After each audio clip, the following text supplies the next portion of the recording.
DK. Shivakumar പ്രത്യേക അന്വേഷണ സംഘത്തെ നിയോഗിച്ചിട്ടുണ്ട് ഇത് നടത്താൻ. ഒപ്പം കേന്ദ്രത്തോട് ആവശ്യപ്പെട്ടു, നിങ്ങളും ഇത് അന്വേഷിക്കണം, ഞങ്ങൾ ഞങ്ങളുടെ നിലയിൽ അന്വേഷിക്കും, കേന്ദ്ര ഏജൻസി കൂടി ഇതിൻ്റെ ഭാഗമാകണമെന്നാണ് ഡി.കെ. ശിവകുമാറിൻ്റെ ആവശ്യം. നമുക്കറിയാലോ, എന്ത് സംഭവം പെട്ടെന്ന് രാഷ്ട്രീയത്തിലേക്ക് വഴിമാറുന്നത് നമ്മുടെ നാട്ടിൽ പതിവുള്ളതാണ്. താങ്കൾ എങ്ങനെയാണ് കാണുന്നത്? ഇപ്പോൾ ഇന്ന് പി രാജീവിൻ്റെ അടക്കം അല്ലെങ്കിൽ മറ്റു പല രാഷ്ട്രീയ നേതാക്കളുടെയും പ്രതികരണങ്ങൾ ഇതിനോട് അങ്ങ് കേട്ട് കാണുമല്ലോ. ഇത് ഏത് നിലയ്ക്കാണ്? ഏജൻസികളുടെ സമ്മർദ്ദമാണോ? അത് പലയിടത്തും നടക്കുന്നു, അത് രാഷ്ട്രീയ വിലപേശലിന് ഉപയോഗിക്കുന്നു എന്ന ആരോപണങ്ങളൊക്കെ ഉണ്ടല്ലോ. ശ്രീ അനിൽ ബോസ്, ഈ കേരളത്തിൽ ദുരൂഹ സാഹചര്യത്തിൽ മരണപ്പെടുന്ന വ്യവസായികളിൽ ആദ്യത്തെ ആളല്ല ശ്രീ റോയി. വളരെ പ്രധാനപ്പെട്ട മരണങ്ങൾ നമ്മളെല്ലാം ഞെട്ടിച്ചുകൊണ്ടുണ്ടായിട്ടുണ്ട്. ഇതുപോലെ തന്നെയായിരുന്നു കപ്പൽ ജോയി, കേട്ടിട്ടുണ്ടല്ലോ, ജോയിയുടെ മരണം, ഷാജിത്തിൻ്റെ മരണം, ഒരു റസാക്കെന്നോ റിയാസ് എന്നോ പറയുന്നൊരു മരണം. വളരെ പ്രധാനപ്പെട്ട മലയാളി വ്യവസായികൾ 3 പേര് ഇതിനു മുമ്പ് തന്നെ ഇതുപോലെ മരണപ്പെട്ടു.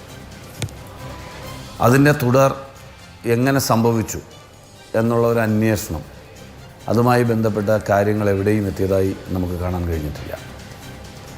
ഇപ്പോൾ ഈ മരണം എനിക്ക് വേണമെങ്കിൽ ഭരിക്കുന്ന രാഷ്ട്രീയ പാർട്ടിയെ, അന്വേഷിക്കുന്ന ഏജൻസിയെ എല്ലാം പ്രതിസ്ഥാനത്ത് നിർത്തി പുകമറ സൃഷ്ടിക്കുന്ന രീതിയിൽ വേണമെങ്കിൽ നമുക്ക് ആരോപണം ഉന്നയിക്കാം. അതൊന്നും ഈ സമയത്ത് ചെയ്യുന്നത് ഉചിതമാണ് എന്ന് കരുതുന്ന ഒരാളല്ല ഞാൻ. ഉചിതമല്ല, അതുതന്നെയാണ് എൻ്റെ അഭിപ്രായം. ഇതിന് വിശദമായ വിവരങ്ങൾ പുറത്തു വരണം. സ്പെഷ്യൽ ഇൻവെസ്റ്റിഗേഷൻ ടീമിനെ ഗവൺമെൻറ് കോൺസ്റ്റിറ്റ്യൂട്ട് ചെയ്തിരിക്കുന്നു. മറ്റ് ഏജൻസികൾ അന്വേഷിക്കട്ടെ. സുതാര്യമായി കാര്യങ്ങൾ നടക്കണം. നമ്മളറിയുന്ന, ഇപ്പോൾ താങ്കൾ തന്നെ പ്രതിപാദിച്ചതുപോലെ ഒരു പോഡ്കാസ്റ്റിൽ ശ്രീ റോയി പറഞ്ഞിട്ടുള്ളത്, ഇപ്പോൾ ഒരു മരണം സംഭവിച്ചാൽ പോലും തുള്ളിച്ചാടി ഞാൻ മരണത്തെ പുൽകും എന്ന് പറയുന്ന മാനസികാവസ്ഥയിൽ താൻ എന്തൊക്കെ നിശ്ചയിച്ചുറപ്പിച്ചോ അവിടെയെല്ലാം വൻ വിജയമാർജിക്കാൻ കഴിഞ്ഞ എല്ലാ സൗകര്യങ്ങളും ഒരു 56-57 വയസ്സിൽ ഇതെല്ലാം സാധ്യമാക്കി എല്ലാവരെയും അത്ഭുതപ്പെടുത്തുന്ന രീതിയിൽ തന്നെയാണ് അദ്ദേഹം എൻജോയ് ചെയ്തു പോയത്.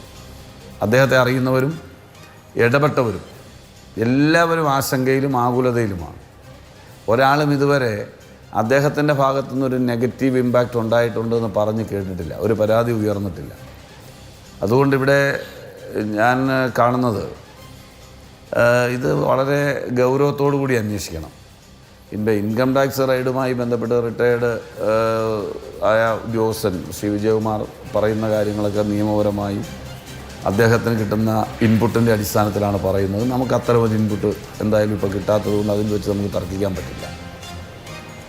അതുപോലെ വളരെ സുതാര്യമായി ഇത് സംബന്ധിച്ച് അന്വേഷിച്ച് കൊണ്ടുവരേണ്ടത് അത്യാവശ്യമാണ്. തീർച്ചയായും അതിന് കൊടിയുടെ നിറവും രാഷ്ട്രീയവും നോക്കേണ്ട കാര്യം.